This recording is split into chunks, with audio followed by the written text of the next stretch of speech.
ಆಕಾಶವಾಣಿ ಪ್ರದೇಶ ಸಮಾಚಾರ ಓದುತ್ತಿರುವವರು ವಿವೇಕಾದಿತ್ಯ ಕನಿಯಾಲ.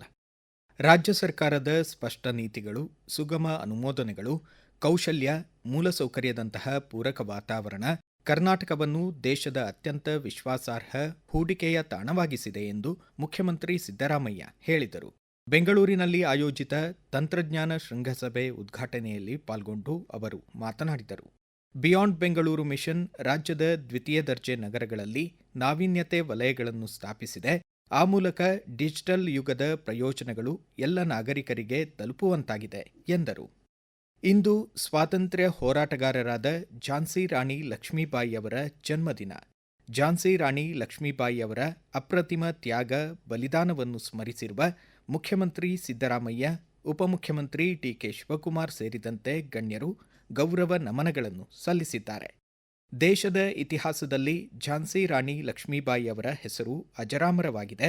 ಅವರು ಮಹಿಳಾ ಶಕ್ತಿ ಹಾಗೂ ಸ್ಥೈರ್ಯದ ಸಂಕೇತವಾಗಿದ್ದಾರೆ ಎಂದು ಮಹಿಳಾ ಮತ್ತು ಮಕ್ಕಳ ಅಭಿವೃದ್ಧಿ ಇಲಾಖೆ ಸಚಿವರಾದ ಲಕ್ಷ್ಮೀ ಹೆಬ್ಬಾಳ್ಕರ್ ತಮ್ಮ ಎಕ್ಸ್ ಖಾತೆ ಮೂಲಕ ಗೌರವ ಸಮರ್ಪಿಸಿದ್ದಾರೆ. ಮಾಜಿ ಪ್ರಧಾನಮಂತ್ರಿ ಇಂದಿರಾ ಗಾಂಧಿ ಜನ್ಮದಿನವಾದ ಇಂದು ನಾಡಿಗೆ ಅವರು ನೀಡಿದ ಕೊಡುಗೆಗಳನ್ನು ಸ್ಮರಿಸಿರುವ ಉಪಮುಖ್ಯಮಂತ್ರಿ ಹಾಗೂ ಕೆಪಿಸಿಸಿ ಅಧ್ಯಕ್ಷರಾದ ಡಿಕೆ ಶಿವಕುಮಾರ್ ಗೌರವ ನಮನಗಳನ್ನು ಸಲ್ಲಿಸಿದ್ದಾರೆ. ಉಕ್ಕಿನ ಮನುಷ್ಯ ಸರ್ದಾರ್ ವಲ್ಲಭಭಾಯಿ ಪಟೇಲ್ ಅವರ 150ನೇ ಜನ್ಮ ದಿನಾಚರಣೆ ಹಿನ್ನೆಲೆ ಬೆಳಗಾವಿಯಲ್ಲಿ ಏಕತಾ ಪಾದಯಾತ್ರೆ ಆಯೋಜಿಸಲಾಯಿತು. ಕಪಿಲೇಶ್ವರ ಮಂದಿರ, ಶನಿ ದೇವರ ಮಂದಿರ, ತಿಲಕ್ ಚೌಕ್ ಮೂಲಕ ಸಾಗಿದ ಏಕತಾ ಪಾದಯಾತ್ರೆ ಧರ್ಮವೀರ ಸಂಭಾಜಿ ಮಹಾರಾಜ್ ಚೌಕದಲ್ಲಿ ಕೊನೆಗೊಂಡಿತು. ಛತ್ರಪತಿ ಶಿವಾಜಿ ಮಹಾರಾಜ್ ಉದ್ಯಾನದಿಂದ ಆರಂಭಗೊಂಡ ಏಕತಾ ಪಾದಯಾತ್ರೆಗೆ ಸಂಸದರಾದ ಜಗದೀಶ್ ಶೆಟ್ಟರ್ ಚಾಲನೆ ನೀಡಿ ಮಾತನಾಡಿದರು. ಇಡೀ ಭಾರತ ದೇಶವನ್ನ ಒಂದು ಒಕ್ಕೂಟ ಮಾಡುವಂತದ್ದು ಯಾರಾದ್ರೂ ಮಾಡಿದ್ರೆ ಅದು ಸರ್ದಾರ್ ವಲ್ಲಭಭಾಯಿ ಪಟೇಲ್. ಅವ್ರಿಗೇನೊಂದು ಉಕ್ಕಿನ ಮನುಷ್ಯ ಅನ್ನುವಂತ ಹೆಸರಿದೆ, ಅದಕ್ಕೆ ಸಾರ್ಥಕವಾಗಿ ಆ ರೀತಿಯಾದಂತ ಕೆಲಸ ಕಾರ್ಯಗಳನ್ನು ಮಾಡಿದ್ರು. ಇಡೀ ನಮ್ಮ ಯುವ ಜನಾಂಗ ವಲ್ಲಭಭಾಯಿ ಪಟೇಲ್ರ ಒಂದೇನು ಸ್ಫೂರ್ತಿ ಇದೆ, ಒಂದು ದಾರಿ ಇದೆ, ಅದನ್ನ ತಿಳುವಳಿಕೆ ಮಾಡಿ ಅವರ ಇನ್ವಾಲ್ವ್ಮೆಂಟ್ ಆಗ್ಬೇಕು ಅನ್ನುವಂತ ದೃಷ್ಟಿಯಿಂದ ಏಕತಾ ಯಾತ್ರೆಯನ್ನ ಇವತ್ತು ಮಾಡ್ತಾ ಇದ್ದೇವೆ. ಆ ಹಿನ್ನೆಲೆಯಲ್ಲಿ ಇವತ್ತು ಬೆಳಗಾವಿ ನಗರದಲ್ಲಿ ಸಹಿತ ಈ ಏಕತಾ ಯಾತ್ರೆಗೆ ಚಾಲನೆಯನ್ನು ಕೊಡ್ತಾ ಇದ್ದೇವೆ. ಮತ್ತು ಇದು ಇಡೀ ಜಿಲ್ಲೆಯಲ್ಲಿ ಪ್ರತಿಯೊಂದು ತಾಲೂಕಿನಲ್ಲಿ, ಪ್ರತಿಯೊಂದು ನಗರ ಪಟ್ಟಣಗಳಲ್ಲಿ ಸಹಿತ ಈ ಕಾರ್ಯಕ್ರಮ ನಡೀತದೆ. ಇದರ ಮುಖಾಂತರ ಸರ್ದಾರ್ ವಲ್ಲಭಭಾಯಿ ಪಟೇಲ್ರ ನೆನಪು, ಅವರ ಒಂದು ಕಾರ್ಯ, ಅವರ ಒಂದು ಸಾಧನೆ ಇವತ್ತು ಜನರಿಗೆ ಮುಟ್ಟಿಸುವಂತ ಕೆಲಸ ನಾವು ಮಾಡ್ತಾ ಇದ್ದೇವೆ. ಕೇಂದ್ರ ಸರ್ಕಾರದ ಮಹತ್ವಾಕಾಂಕ್ಷಿ ಜಿಲ್ಲೆಗಳ ಪಟ್ಟಿಯಲ್ಲಿ ಒಟ್ಟು 112 ಜಿಲ್ಲೆಗಳನ್ನು ಗುರುತಿಸಲಾಗಿದೆ.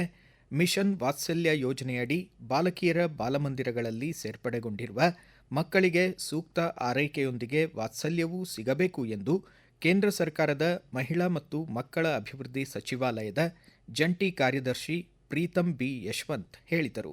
ಯಾದಗಿರಿ ಜಿಲ್ಲೆಯಲ್ಲಿ ಅನುಷ್ಠಾನಗೊಂಡಿರುವ ಸಕ್ಷಮ ಅಂಗನವಾಡಿ, ಪೋಷಣ್ 2.0, ಮಿಷನ್ ಶಕ್ತಿ ಹಾಗೂ ಮಿಷನ್ ವಾತ್ಸಲ್ಯ ಯೋಜನೆಗಳ ಬಗ್ಗೆ ಪರಿಶೀಲನೆ ನಡೆಸಿದ ಬಳಿಕ ಅವರು ಮಾತನಾಡಿದರು. ಯೋಜನೆಗಳ ಪರಿಣಾಮಕಾರಿ ಅನುಷ್ಠಾನಕ್ಕೆ ಮೌಲ್ಯಮಾಪನ ಅಗತ್ಯವಾಗಿದೆ ಎಂದರು.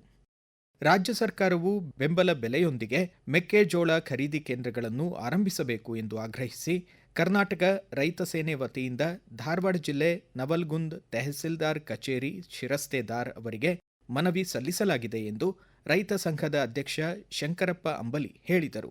ತಾಲೂಕಿನಲ್ಲಿ ಸತತ ಮಳೆ ಹಿನ್ನೆಲೆ ಬೆಳೆ ಹಾನಿ ಸಂಭವಿಸಿ ರೈತರು ಸಂಕಷ್ಟಕ್ಕೆ ಒಳಗಾಗಿದ್ದಾರೆ. ರಾಜ್ಯ ಸರ್ಕಾರವು 3,000 ರೂಪಾಯಿ ಬೆಲೆಯೊಂದಿಗೆ ಗೋವಿನ ಜೋಳ ಖರೀದಿ ಪ್ರಕ್ರಿಯೆ ಆರಂಭಿಸಬೇಕು ಎಂದರು.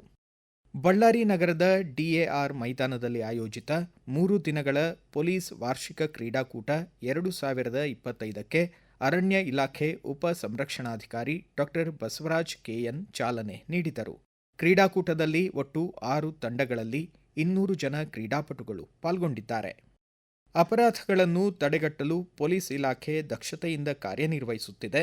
ಅಪರಾಧ ಪ್ರಮಾಣ ಕಡಿಮೆಯಾಗಿಸುವಲ್ಲಿ ನಾಗರಿಕರ ಪಾತ್ರವೂ ಬಹಳ ಮುಖ್ಯವಾಗಿದೆ ಎಂದು ಯಾದಗಿರಿ ಜಿಲ್ಲೆ ಸುರಪುರ ಮತಕ್ಷೇತ್ರದ ಶಾಸಕ ರಾಜಾ ವೇಣುಗೋಪಾಲ್ ನಾಯಕ್ ಹೇಳಿದರು.